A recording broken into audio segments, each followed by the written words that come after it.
Hadirat-Mu memenuhi ruangan ini Tuhan. Jamah setiap orang yang datang ibadah di tempat ini. Hamba-Mu juga berdoa untuk orang yang ibadah online di jamah Tuhan dalam hadirat Tuhan. Dilawat Tuhan dengan urapan yang spesial di tempat mereka duduk, di tempat mereka berada. Dalam nama Yesus Kristus, dalam nama Yesus. Hadirat-Mu, pribadi-Mu sendiri. Makasih Tuhan buat pagi hari ini. Terima kasih. Segala hormat pujian kami berikan buat Yesus Kristus Tuhan, Raja di atas segala raja. Semua yang percaya dalam nama Yesus katakan amin. Bapak Ibu, kita hari ini belajar firman Tuhan. Dalam kehidupan kita itu seringkali kita diperhadapkan dengan banyak problem, banyak masalah, banyak hal yang tidak enak yang kita hadapin setiap hari. Dan kalau keputusan kita yang kita lakukan tidak sesuai dengan kebenaran firman, keputusan yang kita ambil itu salah, ujungnya kita akan berhadapan dengan hal-hal yang tidak enak dalam kehidupan kita. Kita akan menghadapi banyak hal yang nggak enak karena keputusan kita yang salah. Karena keputusan kita yang salah, kita seringkali malah ketemu problem di ujungnya. Karena kita nggak bisa ngontrol hati kita. Karena kita nggak bisa kontrol perasaan kita. Kita nggak bisa kontrol emosi kita. Kita bertindak semau kita sendiri tanpa ngerti maksud dan tujuan Tuhan. Akhirnya hasilnya salah. Kalau hasilnya salah, yang rugi adalah diri kita sendiri loh. Bisa saja rencana Tuhan itu batal, bisa rencana Tuhan itu dipending dalam kehidupan kita, bahkan kita tidak sampai garis akhir di hadapan Tuhan, mencapai finish well atau finish strong. Jadi setiap langkah, setiap kehidupan, setiap keputusan yang kita ambil harus tepat seperti apa yang Tuhan mau. Kalau tidak, kita salah ngambil keputusan, ujungnya kita berurusan dengan Tuhan. Nah, kita nggak bisa lagi dikontrol oleh emosi kita, amarah kita, hawa nafsu kita, keinginan daging kita. Kalau keinginan daging dan hawa nafsu kita yang ngontrol, kita akan susah sekali ngerti kehendak Tuhan. Kita jadi orang yang jalan maunya sendiri, melakukan, ambil keputusan maunya sendiri.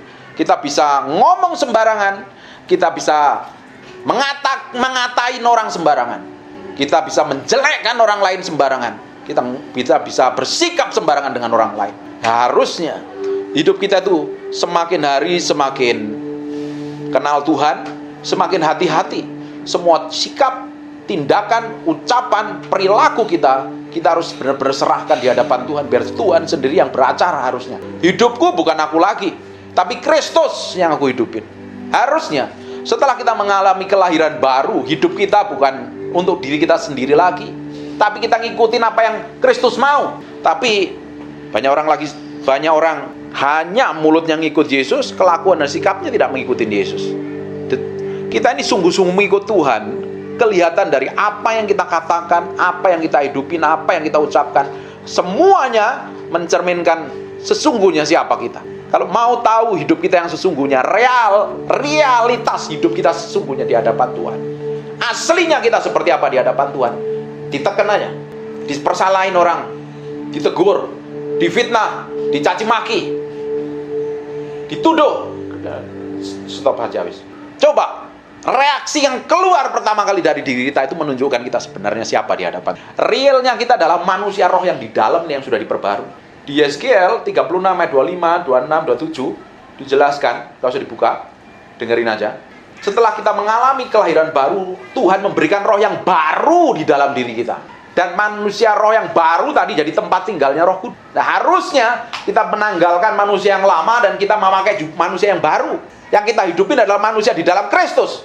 Harusnya. Tapi pada realitasnya banyak orang Kristen gak bisa menghidupin apa yang harusnya kita hidupin. Realitas manusia kita yang roh yang di dalam yang diperbarui ini. Tetapi jiwa kita, itu apa yang kita pikir, apa yang kita rasa, apa yang kita mau seringkali ngontrol dan mengendalikan. Harusnya jiwa ini takluk dan tunduk kepada firman. Kalau jiwa ini takluk dan tunduk sepenuhnya kepada firman Tuhan, kita baru bisa hidup dipimpin Roh Kudus.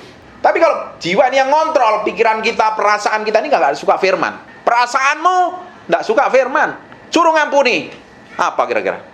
Enak aja, gue bener kok suruh ngampuni. Suruh memberi, gaji gue pas-pasan kok memberi, mana sih? Nggak suka. Perasaan kita juga nggak suka dengan kebenaran firman Tuhan. Karena perasaan, kemauan, kehendak kita ini belum diperbarui. Yang diperbarui adalah manusia roh kita. Manusia yang jiwa kita, yang Jiwa itu terdiri dari 3 bagian. Apa yang kita pikir, apa yang kita rasa, apa yang kita mau itu harus diperbarui. Step by step. Bapak Ibu dengar firman kayak begini, diperbarui. Cara pandangmu, pikiranmu, perasaanmu harus sinkron dengan kebenaran firman Tuhan. Baru perjalanan kekristenan kita ini mengalami kemenangan hari demi hari. Tapi kalau orang yang dikontrol dengan perasaan, dengan emosinya, dengan amarahnya, dengan hawa nafsunya, susah kenal Tuhan. Susah kenal firman Tuhan. Hidupnya bisa ngaco, ngawur, dan berantakan. Seenaknya sendiri, maunya sendiri. Kalau hidup kita ini ngikutin kemauan, pikiran, dan perasaan kita, kita menjadi orang yang sembarangan dan sembrono. Jadi orang yang gampang tersinggung, gampang marah. Ngomong ngawur, seenak perut kita sendiri. Nggak bisa ditegur, nggak bisa dinasihatin. Serampangan hidupnya, kacau. Kalau orang kayak begitu tidak bisa dipimpin Roh Kudus. Bisa bertahun-tahun ke gereja, duduk di gereja, puluhan tahun bahkan tua di gereja, makan di gereja, hidupnya tidak akan pernah berubah. Tidak akan pernah kemana-mana, tidak akan pernah mencapai destinasi Tuhan, dan malah kacau dan berantakan. Orang ke gereja itu yang diperbaharui harusnya manusia yang jiwanya ini harus tunduk, tanduk, takluk, dan tunduk kepada kebenaran sepenuhnya kepada firman Tuhan. Baru kita bisa mengerti kebenaran sesungguhnya. Kita bisa jalan seperti apa yang Tuhan mau. Kita ini nggak bisa kenal Tuhan sepenuhnya karena apa? Jiwamu yang ngontrol dan mengendalikan. Nah, jiwa ini harus diperbarui. Di Roma 12 ayat yang kedua. Hendaklah engkau berubah oleh pembaharuan budimu dari hari ke hari, supaya ngerti kehendak Allah apa itu yang berkenan, apa yang baik, berkenan, dan sempurna di hadapan Tuhan. Diperbarui ini step by step. Bapak Ibu belajar firman kayak ini kan memperbaharui manusia roh. Bukan hanya sekedar dengerin khotbah pendeta. Dengerin khotbah pendeta yang banyak sekalipun, kalau nggak ambil keputusan untuk berubah, percuma loh. Percuma. Hidupmu akan sama dari tahun ke tahun. Harusnya hidup kita 2021 Desember yang lalu sampai kita mencapai Desember 2022 harusnya berbeda hidup kita. Naik level. Tuhan mau kita naik level. Beranjak dari iman yang satu pada iman yang lain. Dari pengurapan satu kepada pengurapan yang lain. Pada berkat yang satu kepada berkat yang lain yang Tuhan janjikan. Semua yang ditulis dalam firman itu semuanya isinya janji. Dan janji itu adalah milik kita. Dari pihak Tuhan sudah selesai. Finish di kayu salib. Tapi bagian kita kan gak semua orang menerima janji Tuhan kan, menerima berkat Tuhan kan. Katanya Tuhan memberikan kita hidup dalam kelimpahan supaya kita menikmatinya. Nyatanya gak semua orang Kristen kaya kan. Orang Kristen gak diberkatin kan. Benar mana? Katanya hidupnya dipromosi. Jadi kepala dan bukan ekor. Di Ulangan 28 dijelaskan. Lumbung-lumbungmu akan dipenuhin. Semua pekerjaanmu akan diberkatin. Bahkan Tuhan akan bikin berhasil. Semua apa yang kamu kerjakan di dalam lewat tanganmu Tuhan akan bikin berhasil. Nyatanya nggak banyak semua orang Kristen mengalami kemenangan kan. Karena apa? Yang di sini tidak pernah diperbarui. Jiwanya, pikirannya, kemauannya, kehendaknya nggak selaras dengan Tuhan. Sehingga keputusan yang diambil seenak perutnya sendiri, maunya sendiri, ngawur, dan bertentangan dengan kebenaran firman Tuhan. Bayangin, kalau kita jadi orang Kristen model seperti itu, ujung hidup kita seperti apa? Seperti Tuhan Yesus, dalam versi yang berbeda. Tidak pernah berubah dari dahulu, sekarang, dan selamanya. Yang nggak berubah itu harusnya Yesus. Kalau kita harusnya berubah dari hari ke hari. Amin? Amin. Hari ini saya nggak bawa brownies, tapi tetap senyum ya. Saya lupa bikin brownies. Tapi tenang aja, nanti kalau saya kesini tak bikinin, tak kasih sampai kenyang. Ini harus diperbarui ini. Yang di sini ini harus diperbarui setiap hari. Diselaraskan dengan firman Tuhan. Kalau tidak, hidup kita tidak akan pernah berubah. Kita menjadi orang yang serampangan dan sembrono. Coba sekarang kita buka di 2 Samuel pasal yang ke-6 ayat 16. Ketika tabut Tuhan itu masuk ke kota Daud, maka Mikal anak perempuan Saul menjenguk dari jendela, lalu melihat Raja Daud meloncat-loncat serta menari-nari di hadapan Tuhan. Daud meloncat-loncat dan menari-nari di hadapan Tuhan karena bersuka cita, karena bersyukur, karena tabut perjanjian itu dibawa lagi kota Yerusalem, ke kota Daud. Tetapi apa ini yang terjadi? Lalu melihat Raja Daud meloncat-loncat serta menari-nari di hadapan Tuhan, sebab itu ia memandang rendah Daud dalam hatinya. Memandang rendah itu di dalam hati loh. Belum diomongin loh ya kan. Kita sering kali kan terjebak dalam situ. Siapa sih dia? Males. Apalagi kalau udah ngeselin gitu, ngecewain. Mau lihat mukanya, males, ogah. Ada yang ngalamin kayak begitu? Saya pernah loh ngalamin kayak gitu. Tapi saya udah bertobat. Kalau dikeselin orang tuh rasanya, enak aja. Siapa sih dia memangnya? Gak tahu siapa gua. Anak raja. Raja segala raja, Yesus Kristus Tuhan. Ya kan? Kita kan semua anak raja. Nah, kita merasa diri kita paling hebat, paling kudus, paling suci, paling benar sejagat raya. Dan kita bisa ngomong sembarangan dengan orang lain, memperlakukan orang lain, hanya memandang di dalam hati. Kan gak ada orang yang tahu. Benar apa enggak? Benar apa enggak? Coba kita lihat ya. Di 2 Samuel ayat 6, pasal yang ke-6 ayat 20 sekarang. Ayat yang ke-20, kita lompat. Ketika Daud pulang untuk memberi salam kepada seisi rumahnya, Mikal itu istrinya Daud, Mikal itu anaknya Saul. Maka keluarlah Mikal binti Saul mendapatkan Daud, katanya, betapa raja orang Israel menelanjangi dirinya pada hari ini di depan mata budak-budak perempuan para hambanya, merasa dirinya terhormat pada hari ini seperti orang hina, dengan tidak malu-malu menelanjangi dirinya. Orang kalau nggak ngerti ya, orang kita itu kadang terpancing dengan gosip, dengan berita dari orang lain atau dari media sosial atau dari perkataan orang. Tapi kalau kita nggak tahu persis apa yang dilakukan seseorang, jangan ngomong. Ngerti nggak? Kalau kita nggak tahu hidup seseorang itu seperti apa, mendingan diem. Jangan ikut campur nimbrung dengan gosip hal yang buruk. Saul kan, Mikal kan nggak tahu apa yang dilakukan Daud. Dipikir, wah Daud ini mempermalukan dirinya, bangun di nari-nari sampai bajunya lepas. Padahal dia sedang bersyukur di hadapan Tuhan atas apa yang sedang Tuhan kerjakan dalam kehidupannya. Sekarang buka di ayat 21, perhatikan baik-baik. Ayat 21. Tetapi berkatalah Daud kepada Mikal di hadapan Tuhan, yang memilih aku dengan menyisihkan ayahmu dan segenap keluarganya untuk menunjuk aku menjadi raja atas umat Tuhan, yakni atas Israel di hadapan Tuhan. Ayat yang ke-20 kan ya, 21 ya. Di hadapan Tuhan, yang telah memilih aku dengan menyisihkan ayahmu segenap keluarganya untuk menunjukkan aku menjadi raja atas umat Israel, yakni Israel di hadapan Tuhan, aku menari-nari. Perhatikan ayat yang ke-23, apa yang diterima oleh Mikal? Gara-gara sikap hatinya busuk di hadapan Tuhan. Hati-hati kalau ngomong itu, mulut kita itu hati-hati, jangan ngomong sembarangan. Mikal binti Saul tidak mendapat anak sampai mati, hari matinya loh. Di dalam kisah perjanjian lama kalau nggak diberikan anak, itu seperti kena kutuk. Ngeri nggak? Kelihatannya sepele kan? Kita bisa menyepelekan hal yang sederhana, yang kita anggap ya nggak apa-apa lah, kayak begitu nggak apa-apa. Kita coba rendahin orang lain, kita jelekin orang lain, kita ngomongin orang lain. Gak taunya orang yang kita ajak omong itu adalah orang yang diurapin Tuhan. Bukankah kita semuanya orang yang udah lahir baru di sini? Orang yang udah lahir baru ada Roh Kudus nggak di dalam dirinya? Ada pengurapan nggak? Tapi kita bisa ngomong sesama orang Kristen seenak perut kita sendiri, ngawur sembarangan. Hati-hati. Nggak taunya malah Tuhan yang disakiti. Makanya orang itu kalau ngerti firman harus kenal Tuhan sesungguhnya. Hidupnya semakin hati-hati kenal Tuhan. Nggak mau sembarangan, nggak mau sembrono. Orang Kristen yang mulutnya serampangan dan sembrono, artinya dia kenal Tuhan hanya di kepala, nggak ngerti sampai kehidupan. Harusnya kehidupan kita semakin hari kenal Tuhan, karakter, kelakuan, sikap dan perbuatan kita itu berubah. Amin. Harus menjadi serupa segambar dengan Yesus Kristus. Kita itu jadi orang percaya itu dipanggil bukan jadi orang Kristen yang duduk di gereja dengerin khotbah itu loh. Bukan seperti itu. Kita dipanggil menjadi serupa segambar dengan Tuhan. Karakter, kelakuan, sifat, perbuatan kita, cara pandang kita, cara pikir kita ini harus sesuai dengan apa yang Tuhan mau. Bukan mau kita sendiri. Kalau kita seperti itu, hidup kita akan mengalami hal-hal yang ajaib. Dan kita didapatin menjadi orang yang berkenan di hadapan Tuhan. Ujung dari apapun yang kita kerjakan suatu hari, kita akan bertanggung jawab di hadapan Tuhan. Tuhan dapatin kita menjadi orang yang berkenan di hadapannya. Ya hambaku yang baik, aku berkenan. Masuklah perjamuan kawin anak domba. Kan kita mau didapatin Tuhan seperti itu. Bukan didapati, hei, siapa engkau? Engkau pembuat kejahatan, aku tidak kenal kau. Nyang kau dari hadapanku. Kita masuk dalam kebinasaan.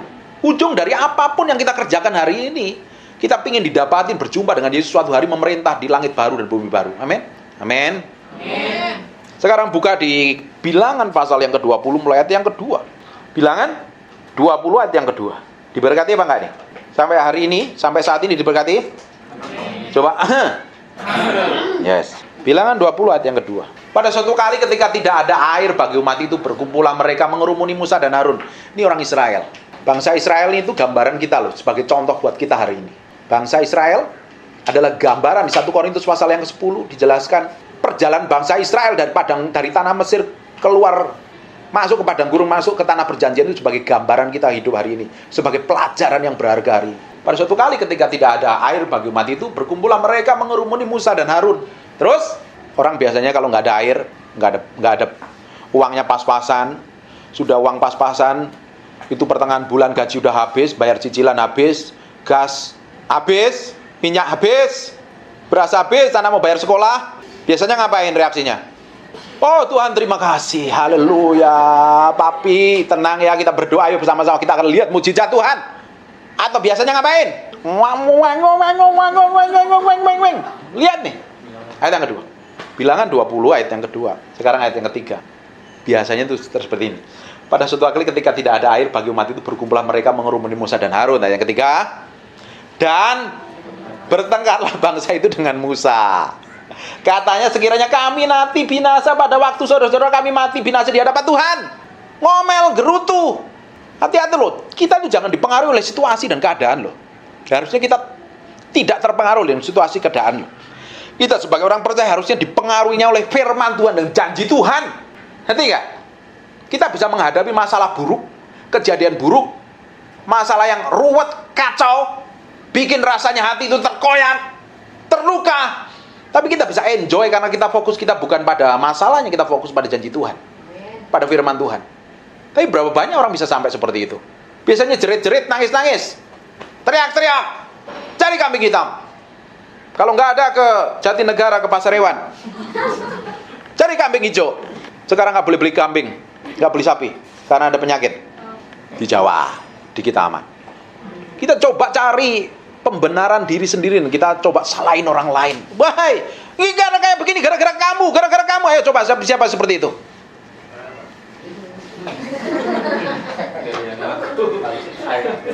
Dulu saya kayak begitu, dulu. Puji Tuhan pelan-pelan diubah. Pelan-pelan kita harus diubah menjadi serupa segambar dengan Tuhan. Step by step kita harus belajar berubah. Kalau kekurangan kerjaannya ngomel, gerutu, nanti ujungnya kacau. Coba coba lihat nih. Ribut, gegeran, cari kambing hitam, nyalain. Terus nyalain Musa lagi nih. Gara-gara kamu memang nggak ada kuburan di tanah Mesir. Ngapain mendingan kita mati menghadap kuali. Di ayat yang lain ngomong gitu. Berisi daging. Ngapain kita di padang gurun? Mendingan kita Mesir. Ada semangka, ada bawang bombay. Enak aja gitu.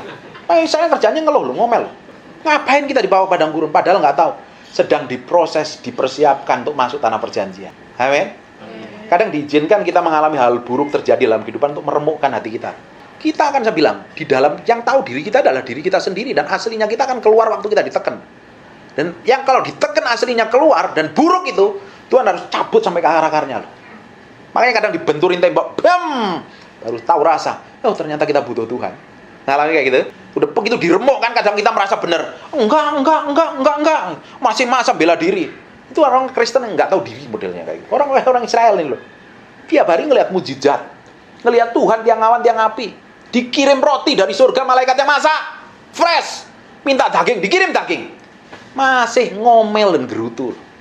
Mulutnya enggak bisa dikontrol dan kendalikan, ngelawan, ngamuk, ribut. Nanti kita lihat ya efeknya. Bahkan Musanya pun sampai dimarahin Tuhan. Kita lihat lanjut. Ayat yang ke-4. Mengapa kamu membawa jemaat Tuhan ke padang gurun ini supaya kami dan ternak kami mati di situ? Kan ngedumel kerjanya. Karena nggak ngelihat tujuan Tuhan, nggak ngelihat hasil akhirnya. Mengapa kamu pemimpin kami keluar dari Mesir untuk membawa kami ke tempat celaka ini, yang bukan tempat menabur, tanpa pohon ara, anggur dan delima, bahkan air minum pun tidak ada. Perhatikan. Maka pergilah Musa dan Harun dari tempat itu ke pintu kemah pertemuan, lalu sujud. Kemudian tampaklah kemuliaan Tuhan kepada mereka. Perhatikan baik-baik. Tuhan berfirman kepada Musa. Perhatikan ayat ini. Ambillah tongkatmu itu, dan engkau dan Harun kakakmu harus menyuruh umat itu berkumpul. Katakanlah. Sekali lagi, katakanlah.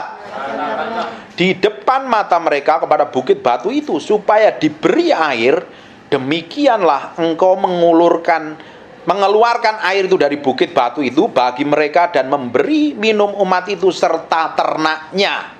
Ayat 9, lalu Musa mengambil tongkat itu di hadapan Tuhan seperti yang diperintahkannya kepadanya.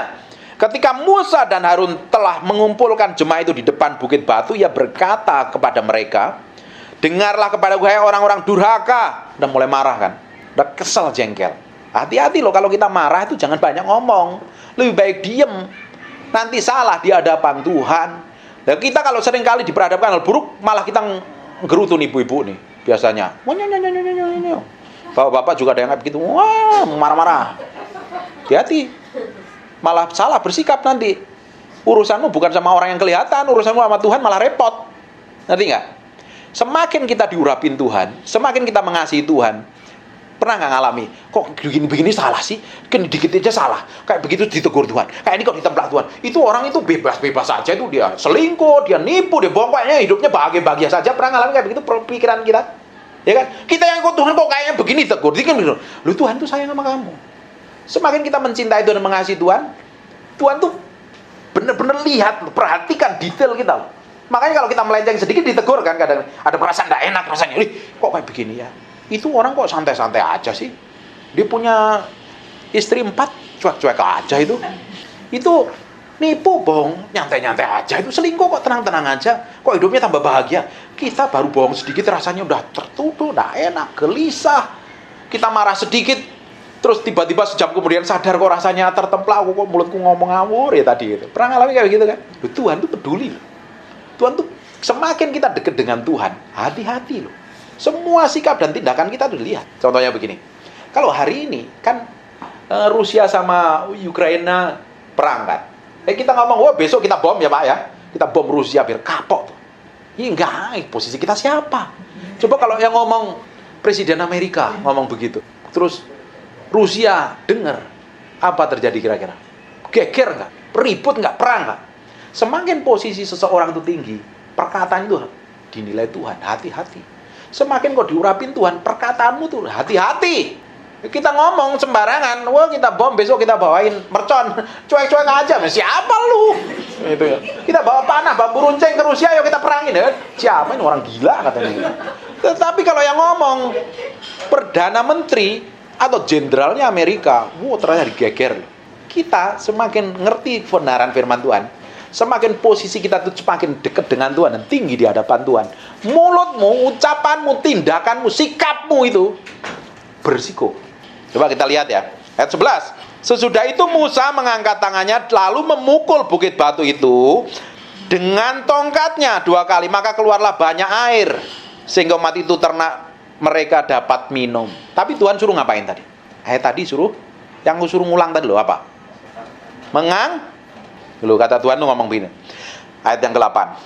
Ayat yang ke-8. Ambillah tongkatmu itu dan engkau dan Harun kakakmu harus menyuruh umat itu berkumpul. Katakanlah di depan mata mereka kepada bukit batu itu.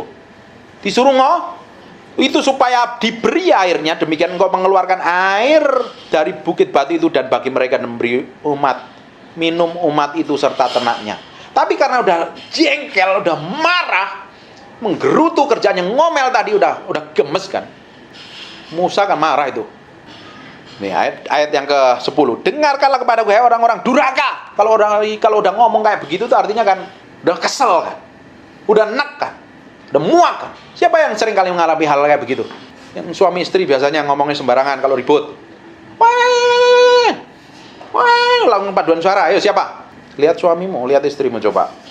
Tatap pandangnya dengan pun cinta. Hati-hati. Kalau ngomong jangan sembarangan sembrono. Bahaya urusanmu sama Tuhan, bukan sama istrimu. Lihat nih, waktu dipukul bukit batu itu keluarin air enggak? Padahal Tuhan suruh ngomong. Lihat hal yang fatal nih. Ayat yang ke-12. Tetapi Tuhan berfirman kepada Musa dan Harun, karena kamu tidak percaya kepadaku dan tidak menghormati kekudusanku di depan mata orang Israel, itulah sebabnya kamu tidak akan membawa jemaah ini masuk ke negeri yang akan kuberikan kepada mereka. Gara-gara hal sepele loh. Gak hormatin Tuhan, gak menghormatin kekudusan Tuhan, ngomongnya sembarangan. Hati-hati. Hari ini harus dijaga, direm mulut kita. Gara-gara ini Musa dan Harun gak sampai tanah perjanjian. Padahal nanti kalau Bapak Ibu jalan ke Israel ya, nanti kita pergi ya, biar Tuhan kirim berkat, kita pergi semuanya. Di Jordan tempat itu, di Jordan itu Musa terakhir, jaraknya hanya 2 kilo dari Israel. Gak masuk tanah perjanjian. Kita bisa jerit-jerit, doa puasa, ikut Tuhan bertahun-tahun, ngomongmu sembarangan, sikapmu ngawur, kedagingan semuanya. Kamu gak akan sampai destinasi Tuhan. Harusnya jatah yang Tuhan berikan. Masuk surga sih masuk surga. Harusnya jatah yang Tuhan berikan kepada kita, kita terima di muka bumi ini. Never gak terima. Ternyata ikut Tuhan semakin hari semakin hati-hati mulut kita. Gak boleh serampangan sembrono. Mau kita sendiri. Ngomong seenaknya sendiri. Saya gak habis pikir ya. Yang tadi disebutin orang-orang ini. Ngaku hamba Tuhan ya. Kalau ngomong tuh kuasarnya bukan main. kayak orang dunia. Apakah itu benar-benar mencerminkan kehidupan kekristenan yang benar-benar dirubah? Bukankah itu kedagingan? Semua yang daging sifatnya dalam diri kita ini selalu bikin keributan dan kekacauan. Semua sifat daging kita bikin ribut, bikin kacau, bikin berantem, gegeran, marah, kepahitan, kecewa, luka batin. Semuanya adalah perbuatan daging. Ya, perbuatan daging itu nggak akan membawa kita kenal Tuhan sungguh-sungguh, nggak membawa kita menghadap Tuhan. Dan perbuatan daging jangan datang altar call minta ditumpangi tangan, Pak, tengking Pak. Tidak bisa. Bisanya dimatikan, disalibkan. Nanti nggak? Semua perbuatan daging itu tidak bisa ditumpangi tangan pendeta maupun Benin datang ke tempat sini tumpang tangan buat perbuatan dagingmu mati. Nggak bisa. Itu keputusan kita untuk ambil keputusan yang benar untuk pikul salib sangkal diri setiap hari. Amin. Loh, bangsa Israel ini mudah Tuhan ubah loh. Dalam semalam dia jadi dari budak menjadi orang kaya loh. Bukankah orang Mesir punya kemurahan hati memberikan emasnya, harta bendanya dalam semalam dia jadi orang kaya loh. Tapi dibawa ke padang gurun. Dia udah keluar secara fisik dari Mesir, dari perbudakan ke padang gurun. Tetapi Mesirnya tidak pernah keluar dari hati orang Israel. Sehingga mereka tidak masuk tanah perjanjian. Hanya Kaleb dan Yosua. Orang Israel yang umurnya di atas 20 tahun mati di padang gurun. Muncul di generasi baru. Di hadapan Tuhan ini orang gak layak. Sudah terlalu mendukakan dan menyakitin hati Tuhan. Dibinasakan di padang gurun. Bukankah kita harus mencapai destinasi Tuhan menjadi orang Kristen? Amin. Gak main-main kan? Hidupmu bukan sekedar gereja-gerejaan, bukan sekedar ibadah, bukan KTP Kristen, tapi hidupmu ada menghidupin seluruh dari kebenaran firman Tuhan, menggenapi visi Tuhan. Sampai titik tertentu kita akan menikmati semua janji Tuhan dan berkat Tuhan. Kalau orang sampai titik seperti itu, kamu ditempatkan di mana? Pergi kemanapun saja, Tuhan akan bikin breakthrough dan terobosan. Tuhan akan lakukan hal besar dan ajaib dalam kehidupan kita. Dia akan bikin perkara-perkara ilahi. Kita memiliki hidup yang berdampak. Dan nama Tuhan akan dipermuliakan melalui kehidupan kita. Dibutuhkan komitmen kita dengan Tuhan. Nggak sembarangan, nggak sembrono mau kita sendiri. Amin. Hidupku bukan aku lagi, tapi Kristus yang harusnya kita hidupin, manifestasi keluar dari kehidupan kita. Coba tanya istrimu, tanya suamimu yang di sampingmu itu. Kamu melihat siapa selama ini? Melihat karakter Yesus atau enggak? Coba dicek. Atau melihat karakter horor. Orang yang paling bisa menikmati Tuhan dalam diri kita adalah orang yang paling dekat dengan kita, yang setiap hari tidur bareng itu loh, makan bareng, hidup, ngobrol bareng bertahun-tahun itu loh. Pasangan hidupmu yang harusnya mesti menikmati Tuhan. Bener apa enggak? Coba lihat suamimu tuh. Mana? Ngelihat Tuhan apa enggak kamu? Coba lihat. Selama ini ngelihat karakter Tuhan atau ngelihat karakter siapa? Harusnya kita bisa melihat, sama-sama melihat karakter. Kamu kok kayak Yesus ya, sikapmu, perbuatanmu. Bayangin. Bayangin suami istri ngelihat cara ngomongnya berubah, sikapnya berubah, tindak tanduknya berubah. Kira-kira kata Mbak sayang apa enggak? Hah? Kalau karakter kita berubah yang di dalam, kira-kira kamu ribut setiap hari atau kamu bahagia setiap hari? Prakteknya? Kenyataannya kayak apa? Loh, kehidupan kekristenan adalah praktek hidup sehari-hari kok. 24 jam sehari, bukan ngawang-ngawang di surga. Kamu masih nginjak bumi nih. Kamu mesti praktek hidup dalam kehidupan sehari-hari. Ngomongin surga, tetapi kita masih tinggal di bumi, dan hidup kita di bumi kacau dan berantakan. Ya, kamu jadi jin gentayangan nanti. Praktek hidup kita adalah kehidupan kita, realita kita loh. Istrimu, suamimu, anak-anakmu, teman sedekatmu, bosmu bisa ngelihat, oh bener ya, diri kita ini, kok aku kalau deket dia itu tenang, nyaman. Ternyata apa? Dari sikap, perbuatan, tindak tanduk mencerminkan Tuhan. Orang tuh seneng deket kita. Tapi kalau orang deket kita rasanya risih, jijik, najis lu. Ada yang salah loh itu. Ayo kita makan, ketemu sama siapa, ketemu dia, galah, malas lah. Artinya ada yang salah dalam kehidupan kita. Kalau orang harusnya, kita kan ada Tuhan di dalam diri kita. Kan harusnya memancarkan kemuliaan Tuhan ya. Orang deket kita kan nyaman dong harusnya. Coba, istrimu nyaman gak sama kamu? Suamimu nyaman gak sama hidupmu? Atau malas? Malas gak pulang ke rumah? Kenapa? Kayak beruang kehilangan anak. Bayangin kayak begitu. Horor itu pernikahanmu. Harusnya kan hidup kita mencerminkan kemuliaan Tuhan. Kalau deket kamu tuh, papi, daddy, Sugarhane cinta, gula madu, rayuan Pulau Kelapa kok kalau deket kamu tuh rasanya enak, nyaman. Aku tuh seneng gitu. Tiap hari bilang I love you. Kenapa? Aku tuh bahagia kan. Aku tuh bersyukur lo punya istri kamu. Aku tuh bersyukur lo punya suami kamu. Kamu tuh semakin hari semakin menyerupai Yesus Kristus. Harusnya kan seperti itu. Harusnya normalnya manusia rohani kita kan seperti itu. Tapi pada kenyataannya seperti beruang kehilangan anak.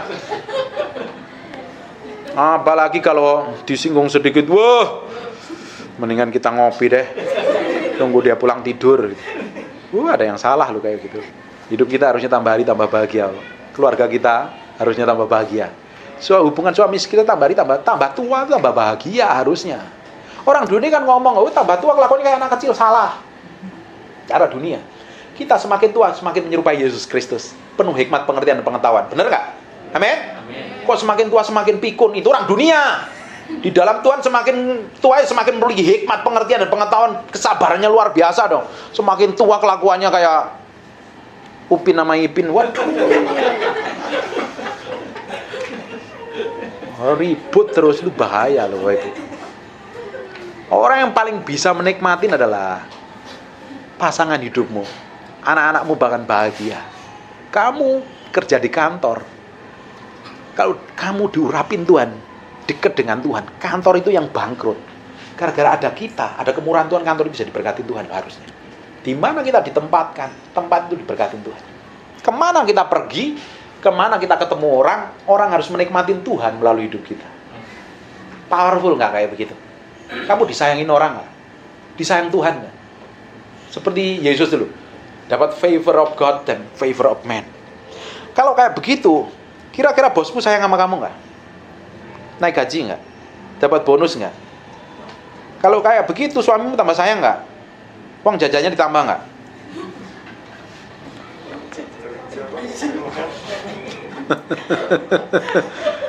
Orang kok kerjaannya, mulutnya pulang-pulang udah pasang muka yang taram temaram, bermuram durja, horor sedikit, terus ditanyain, ngomongnya ketus. Lah siapa yang mau dekat dengan kita kalau caranya kayak gitu? Karena apa? Kalau hati kita yang di dalam ini dirubah, kita berhati-hati, sikap kita, perkataan kita, kelakuan kita itu semakin hati-hati. Kita tahu urusan kita bukan pada orang yang kelihatan saja. Kita langsung direct urusan dengan Tuhan. Kalau berurusan dengan orang yang kelihatan kan kita gampang, mudah, minta maaf, kelar kan. Tapi kalau kamu berurusan dengan Tuhan, urusanmu akan ruwet loh. Bisa janji Tuhan itu pending dalam kehidupan kita. Harusnya kita menikmatin semua janji Tuhan dan berkat Tuhan. Tapi kita nggak terima. Dan ujungnya malah janji Tuhan itu batal. Bangsa Israel sudah di depan mata masuk tanah perjanjian. Karena sikap hatinya buruk dan jahat sekali. Kerjanya ngomel, gerutung, ngeluh, nggak mau melihat janji Tuhan, nggak mau lihat berkat Tuhan. Tiap hari ngelihat tiang awan dan tiang api, ngelihat kemuliaan Tuhan, terima berkat Tuhan, tapi nggak mau berubah. Orang Kristen udah diberkati. Sampai hari ini kita bersyukur harusnya ya. Banyak teman-teman kita 6 bulan yang lalu kan lewat kan. Ingat ya, kita pun takut kemana-mana kan. Kita sampai hari ini duduk di tempat ini bisa makan, bisa bercanda, diberikan hikmat. Tuhan belum selesai dengan hidupmu loh. Tuhan belum selesai dan Tuhan punya tujuan. Dan Tuhan akan lakukan, akan genapi. Dan semua janji Tuhan itu akan digenapi kalau kita berjalan dalam ketetapan ilahi. Kalau tidak, janji Tuhan itu bisa pending, bahkan batal. Bangsa Israel nggak menikmati janji Tuhan, sekalipun menikmati berkat Tuhan. Bahkan Musa, yang orangnya seperti apa, sabar, paling lemah lembut di muka bumi, diurapin Tuhan, kenal Tuhan, kadang marah, meledak, ternyata marah di hadapan Tuhan. Urusannya ruwet, kacau. Ingat, jangan anggap sepele segala sesuatu. Kemanapun kita pergi, kemanapun kita berjalan, itu ada Tuhan di samping kita, menyertai. Ya kita kan sering lupa. Nggak apa-apa lah, Tuhan juga ngerti, aku minta ampun, tobat, diampuni. Enak aja. Ya memang diampuni, tapi kan kamu terima konsekuensinya. Dari semua dosa itu ada konsekuensinya. Diampuni. Tapi kamu akan tetap terima konsekuensi dari dosa itu. Daud dosanya diampuni nggak? Diampuni, jadi orang berkenan di hadapan Tuhan. Di perjanjian baru dipromosi jadi the man after my own heart. Orang yang paling dikasih Tuhan. Kalau mau apa-apa, Tuhan ngomong dulu sama Daud. Dikasih dan dicintai Tuhan. Tapi dia bikin kesalahan loh. Dari kesalahan Daud itu, Tuhan ngomong loh, pedang tidak akan pernah berhenti dari keluargamu. Ada upahnya anaknya mati. Bahkan anaknya sendiri nidurin para istrinya. Kalau nidurnya di kamar nggak kelihatan orang, nggak apa-apa. Tidurnya di sotoh rumah loh. Tahu nggak di sotoh rumah? Di atas balkon itu loh. Dilihat orang banyak, nanti baca kitabnya. Dipermalukan. Anaknya mati memberontak sama dia. Ada konsekuensinya. Musa nggak masuk tanah perjanjian. Dosa kita mau bikin dosa, kesalahan. Kita mengaku dosa, 1 Yohanes 1 ayat 9. Allah setia dan adil, dia mengampuni dosa kita loh. Kamu bikin dosa apapun juga, kita datang kepada Tuhan, diampuni dosa kita. Tapi kamu akan terima konsekuensi upahmu. Masuk surga iya, tapi selama di muka bumi kamu akan terima konsekuensinya. Amin. Hidup kita nggak bisa sembarangan lagi. Jangan seperti orang dunia ngomong ngawur, bisa komentar seenaknya, nyalain orang lain, nuduh orang lain, fitnah orang lain. Hati-hati.